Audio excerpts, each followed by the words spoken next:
Okay, nag-start to mag-recording. So, good morning.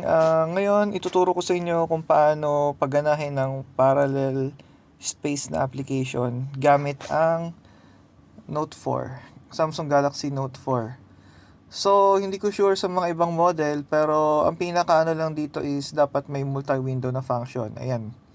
Kailangan naka-on yung multi-window function. Tapos, yan, iraran lang natin yung clone na RO, which is yung galing sa parallel space. So, magraran yan. Magla-landscape yan. So, naka horizontal na yung dating or basta, parang ganyan style, landscape nga. So, habang naglo-load yan, pwede mo nang i-resize from top left going to the middle. Ayan, ina-adjust natin yan, no? Pwedeng palakihan, pwedeng palitin. Pinakamaliit yan is ganyang size. So, bitawan mo lang. So, ayan. Mukha lang siya sira, pero hindi yan sira. So, habang naglo-load yan, i-run mo na rin yung original na RO. So, may nag-request kasi yung base daw sa experience ng ibang players, nag-idle daw kapag nag-attack. So, ngayon, ipapakita ko sa inyo na parehas silang gumagalaw, parehas silang tumatakbo, parehas na nagfa-function lahat ng keys. So, make it sure Samsung Note 3, Note 4, 5, 7, ayan. Tapos Samsung Tab S, Tab Pro, S1, S2, yeah, S3. So, ayan na. Online ko na tong isa. Ang aking slave priest. Pwede mo rin siyang i-move hanggang dito. Huwag nyo lang isasagad yung bilog sa pinaka-kaliwa or kahit sa pinaka-corner kasi automatic na magpo-full screen yan. Sample? Oh, ayan. So, nag-full screen siya. So, para ibalik lang ulit, i-resize mo lang ulit ng ganyan. So, liliit ulit yan. O, move lang natin ulit. Lagi ko nilalagay dyan sa kaliwa. Hintayin lang natin. So, nagfa-function siya, gumagalaw. So,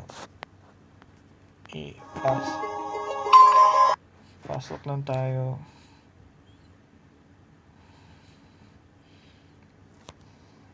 Login ko lang yung WeChat kasi naka-WeChat yung isa ko. So, magkaibang account to ha. Take note, magkaibang account ito. Tagal naman pumasok.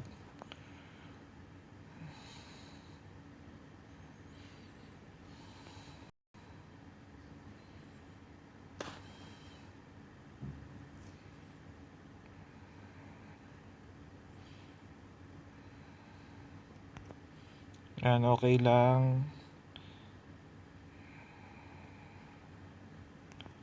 Okay.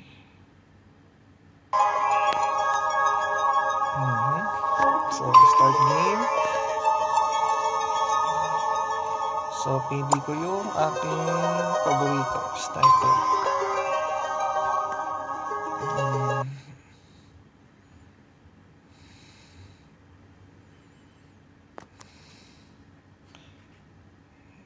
So, ayan na. Nag-load na. So, magpa-follow mode lang ako yung slave priest ko. Diba? So, ito gagalaw ko. Tapos ito. Nagbabaps. Pumapasok. Diba? So, ngayon, ang request nyo, kailangan mag-attack. So, attack tayo. Pasok dito.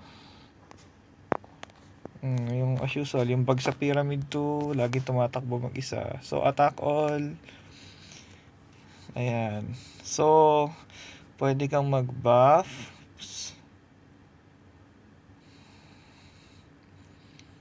Kahit pwede kang mag-cast ng spell dito. Gumamit ng pots. Equip mo yung arrow kung gusto mo. Mag-sanctuary. Pwede rin nating i-reso yung mga farmer. Yan. Sayang, dapat level 1 lang reso ko para mamati ulit. So, yun lang.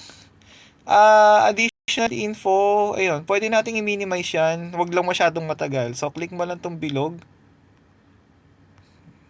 Ayaw. Lolo ko yung cellphone ko.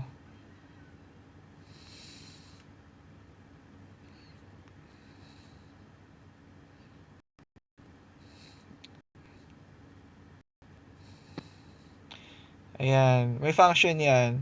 So, kapag kinlikan, pag yung pangatlo, mag-maximize yan.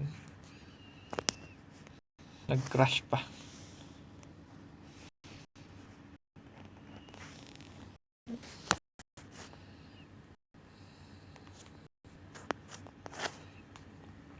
Ayan, nag-crash pa ang aking cellphone. Hindi, sakit na ng cellphone ko yan. Nagsasara siya mag-isa. So, ayun, pag pinindot mo yung pangatlo, magpo-full screen niya. Pag pinindot mo yung pangalawa, magiging itsurang icon niya. So, kapag nakaganyan siya, pwede ka mag-type.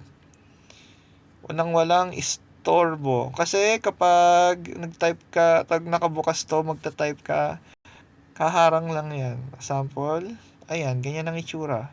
Mukhang tanga lang. So, that's all. Sana natulong ako sa inyo. Happy leveling. Kailan, lagay ko lang sa safe spot to. Sayang i-XP ka pa na deads. So, yun lang. Regarding do sa mga phone ninyo, hindi ko masasagot kung pwede o hindi.